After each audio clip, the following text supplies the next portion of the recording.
Il y a des nombres qui sont infinis, irrationnels et qui pourtant, sans eux, le monde que tu connais n'existerait pas.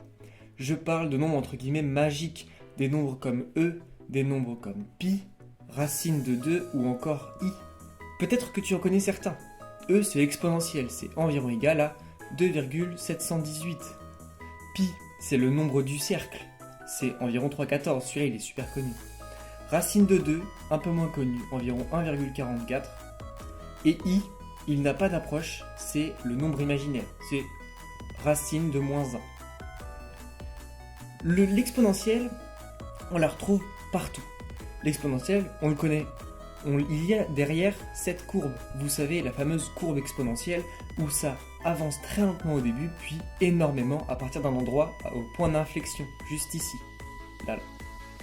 Pi, pareil, on le connaît, il est très souvent utilisé dans un cercle, c'est l'angle en radian d'un demi-cercle.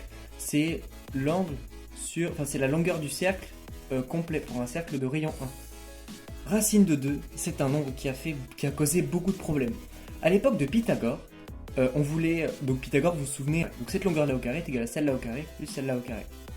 Sauf que si ces deux longueurs-là sont 1, et qu'on cherche celle-là, eh bien ça fait 1 au carré plus 1 au carré. Donc c'est égal à donc 2, et on veut enlever le carré du 2. Il faut faire racine de 2. Sauf que racine de 2, c'est un nombre qui est irrationnel. C'est-à-dire que comme pi, en fait, les nombres derrière la virgule, ils ne se répètent jamais et ils y vont jusqu'à l'infini. Et i, ça a été inventé par Leonhard Euler.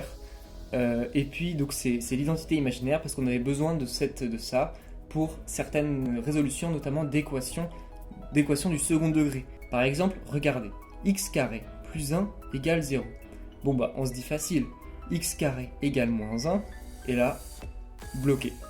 Et ben en fait, ça, on peut le résoudre avec ça. Et ce qui est marrant, c'est que i, on le retrouve aussi en physique quantique. Je vous la mets là, l'équation de Schrödinger, on y retrouve, je vous l'entoure, le petit nombre i. C'est assez marrant à remarquer. Et c'est hyper intéressant. Ces nombres-là, donc vraiment, ils ont des histoires qui sont folles et ils sont à la base de beaucoup de choses dans nos sociétés. Si t'as tout compris, t'es sûrement aussi magique que ces nombres. Alors, abonne-toi.